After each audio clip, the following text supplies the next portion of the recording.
Já caminhando novamente pelo estudo da primeira carta de Pedro, temos aí a oportunidade de estar destrinchando aí parte por parte da carta de Pedro, e você pode ter acesso a isso no nosso canal do YouTube. Busque lá para ter acesso àquilo que a palavra de Deus nos ensina ali nessa carta. E nessa oportunidade nós vamos verificar o capítulo 1, versículo 9. Então, 1 de Pedro, capítulo 1, versículo 9. Diz assim: obtendo o fim da vossa fé, a salvação da vossa alma. Obtendo, alcançando, mas com o sentido do texto que diz com expectativa segura. Não é com possibilidade, mas é com segurança. Isto é, a consumação final, finalmente completa a nossa salvação. Pedro aqui confirma o ensinamento de Paulo quanto à justificação pela fé. Também recebendo agora a titularidade dela e suas primícias. Em 1 de Pedro ainda, no capítulo 1, versículo 10, a salvação representada como já presente, vamos ver isso aí um pouco mais à frente, enquanto que os profetas ainda não a tinham.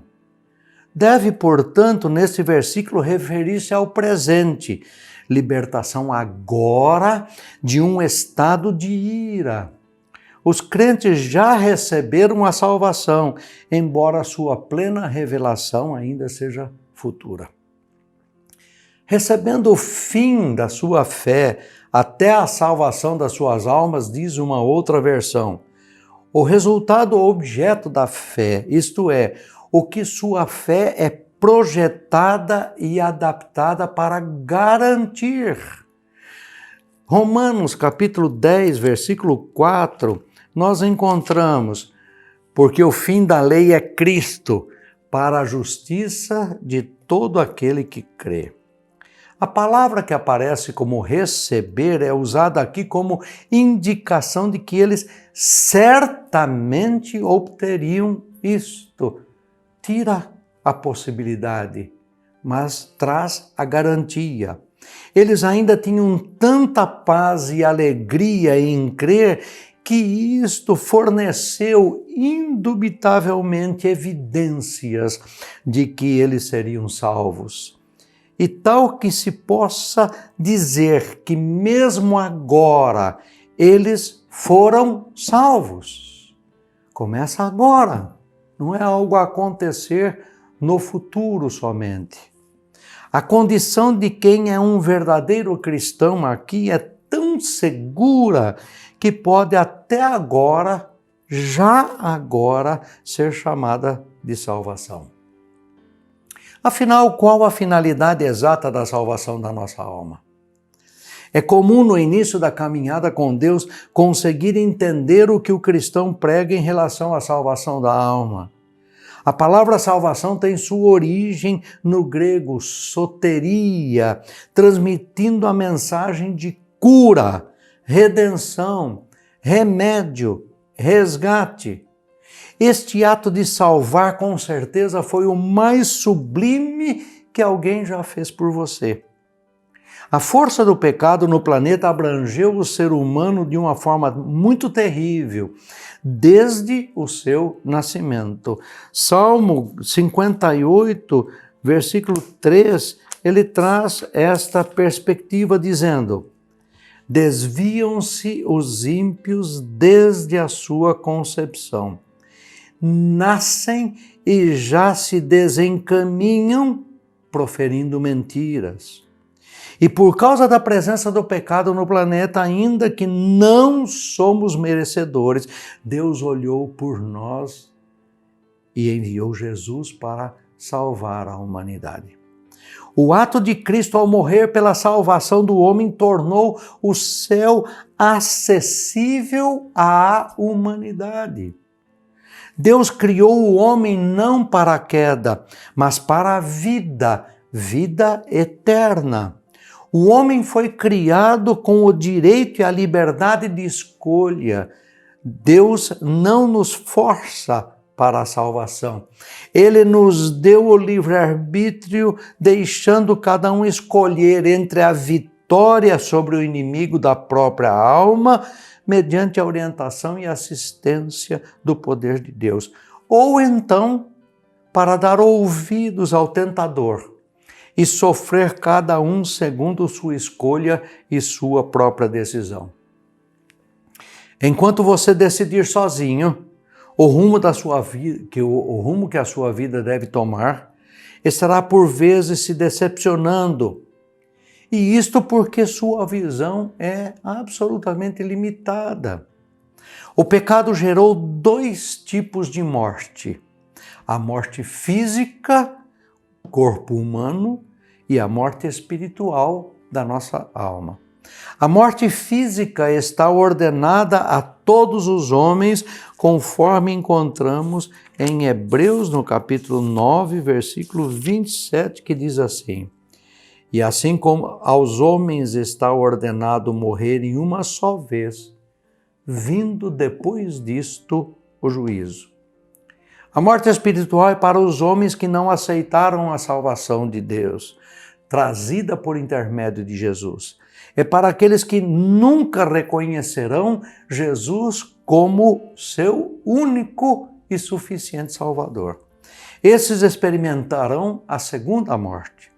A segunda morte é a morte espiritual do homem, morte da alma. Esta é a ausência total de Deus, ou seja, é o inferno, local onde reina a segunda morte, a morte eterna. Encontramos isso em Mateus, no capítulo 25, versículo 41, que diz assim: Então o rei dirá também aos que estiverem à sua esquerda: Apartai-vos de mim, malditos, para o fogo eterno, preparado para o diabo e seus anjos. Mas Mateus ainda, nesse mesmo capítulo 25, versículo 30, encontramos: E o servo inútil, lançai-o para fora nas trevas. Ali haverá choro e ranger de dentes.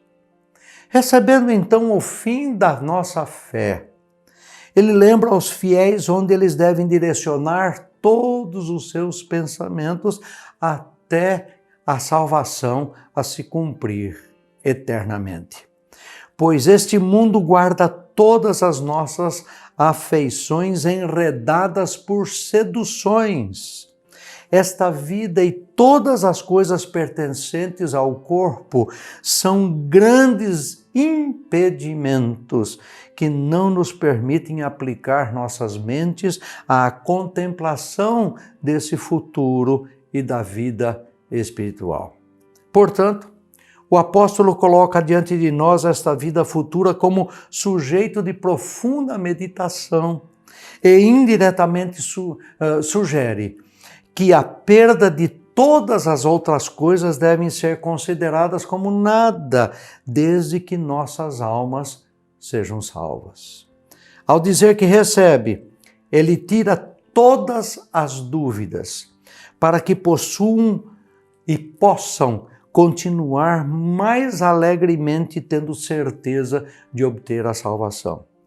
Entretanto, ele mostra o que é o fim da nossa fé, para que não fiquemos ansiosos demais, porque ainda é adiado, ainda é esperada essa salvação definitiva, essa aplicação da salvação agora para aquilo que será definitivo. Nossa adoção deve agora nos satisfazer. Nem devemos pedir para sermos introduzidos antes do tempo na posse da nossa herança eterna. Também podemos aceitar o fim como recompensa, mas o resultado seria o mesmo. Aprendemos com as palavras do apóstolo que a salvação não é obtida senão pela fé. E sabemos que a fé se apoia na única promessa de adoção gratuita. Mas se assim for, Sem dúvida, a salvação não se deve aos méritos das nossas obras, nem pode ser esperada por elas. Mas porque ele menciona apenas almas, quando a glória de uma ressurreição é prometida a nossos corpos, como a alma é imortal, a salvação é adequadamente atribuída a ela, como Paulo às vezes costuma falar. Em 1 Coríntios, no capítulo 5, versículo 5, encontramos: entregue a Satanás para a destruição da carne, a fim de que o espírito seja salvo no dia do Senhor Jesus. Em Apocalipse, no capítulo 20, versículos 14 e 15, encontramos: então, a morte e o inferno foram lançados para dentro do lago de fogo. Essa é a segunda morte, o lago de fogo. E se alguém não foi achado inscrito no livro da vida, esse foi lançado para dentro do lago de fogo. Os salvos em Jesus não experimentarão a segunda morte. Isso é uma garantia absoluta que o Senhor Jesus Cristo nos dá. Em Apocalipse, no capítulo 2, versículo 11, nós encontramos: quem tem ouvidos, ouça o que o Espírito diz às igrejas. O vencedor de nenhum modo sofrerá dano da segunda morte. Em João, o evangelista, no capítulo 8, versículo 51, nós encontramos: em verdade vos digo, se alguém guardar a minha palavra, não verá a morte eternamente.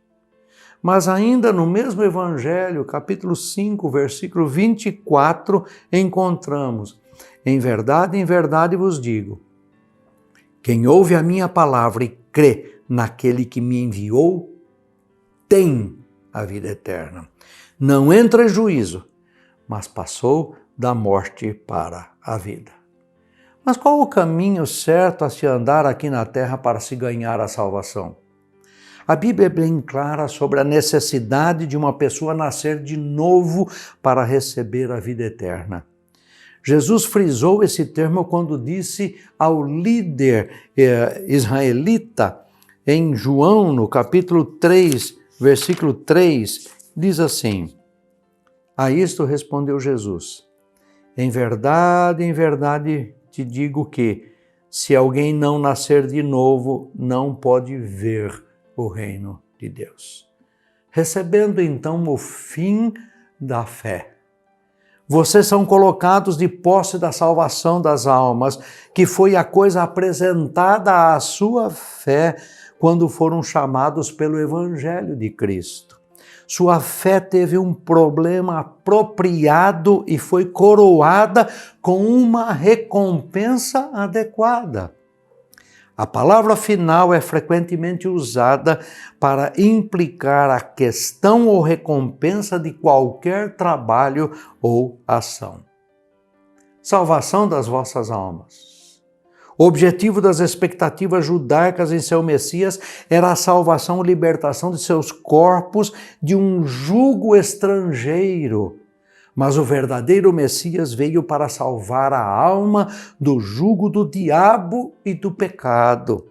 Essa gloriosa salvação que esses crentes já haviam recebido. Mas como se pode nascer de novo? Marcos, o evangelista, no capítulo 16, versículo 16, ele diz assim: quem crer e for batizado será salvo. Quem, porém, não crer será condenado. O batismo em si não salva, mas ele faz parte da ordenança bíblica e caminha lado a lado com a salvação. Jesus se batizou e este foi o nosso maior exemplo. Aquele que receber a vida eterna comerá o fruto da árvore da vida e habitará eternamente no reino dos céus. É o que nos afirma Apocalipse, no capítulo 2, versículo 7. Quem tem ouvidos, ouça o que o Espírito diz às igrejas. Ao vencedor, dar-lhe-ei que se alimente da árvore da vida que se encontra no paraíso de Deus. Nós não somos merecedores de herdar o reino dos céus, pois somos todos pecadores, mas pela misericórdia de Deus, Ele enviou o seu único Filho para nos salvar. Mas o que Jesus Cristo fez por nós na cruz? Encontramos a resposta em Isaías, entre outros textos. Isaías 53, versículo 6, diz assim: todos nós andávamos desgarrados como ovelhas, cada um se desviava pelo caminho, cada um andava como queria, mas o Senhor fez cair sobre ele a iniquidade de todos nós. Em vez de punir os pecados individuais de cada pessoa, Deus acumulou esses pecados sobre o seu Filho Jesus Cristo quando ele estava na cruz. A vida eterna é um dom, é um favor, é uma graça, é um dom gratuito de Deus por meio do sacrifício de Jesus na cruz. Todas as pessoas nos céus estarão ali somente por causa do dom gratuito de Deus que Jesus obteve com sua morte em nosso lugar na cruz. É o que diz o Evangelho de João no capítulo 3, versículo 16, que diz assim: porque Deus amou o mundo de tal maneira que deu seu Filho unigênito, para que todo o que nele crê não pereça, mas tenha a vida eterna. A salvação é individual. Ninguém pode salvar ninguém. Um pai e uma mãe não podem salvar seus filhos, e nem seus filhos podem salvar seus pais. Eu não posso te salvar. Somos livres para fazer nossas escolhas, mas somos prisioneiros das consequências. E essas escolhas, quando não corrigidas a tempo, produzem consequências eternas. Não sabemos a hora da nossa morte, assim como também não sabemos o dia em que o Senhor Jesus Cristo voltará para arrebatar a sua igreja, e haverá o dia em que não haverá mais tempo para isto. Marcos, no evangelista, no capítulo 13, versículo 33, diz assim: estai de sobreaviso, vigiai e orai, porque não sabeis quando será o tempo. O lugar de buscar a salvação da alma é aqui no mundo em que vivemos, pois após a morte não existe mais esta chance. Ali terminam todas as suas oportunidades e chances de escolha. Mateus, no capítulo 24, versículo 22, encontramos: não tivessem aqueles dias sido abreviados, ninguém seria salvo. Mas por causa dos escolhidos, tais dias serão abreviados. Olha que coisa, que chamada mais significativa. Romanos, no capítulo 6, versículo 23, encontramos: porque o salário do pecado é a morte, mas o dom gratuito de Deus é a vida eterna em Cristo Jesus, nosso Senhor. Qual é o fim? Qual é a finalidade da nossa fé? A salvação da nossa alma. Qual é a finalidade de tudo aquilo que Jesus Cristo fez? Anunciar esta salvação. Dar ao ser humano esta informação para que ele, pela fé, crendo no Filho de Deus, seja salvo. Este é o convite que a palavra de Deus faz a todos nós. Já fez a mim.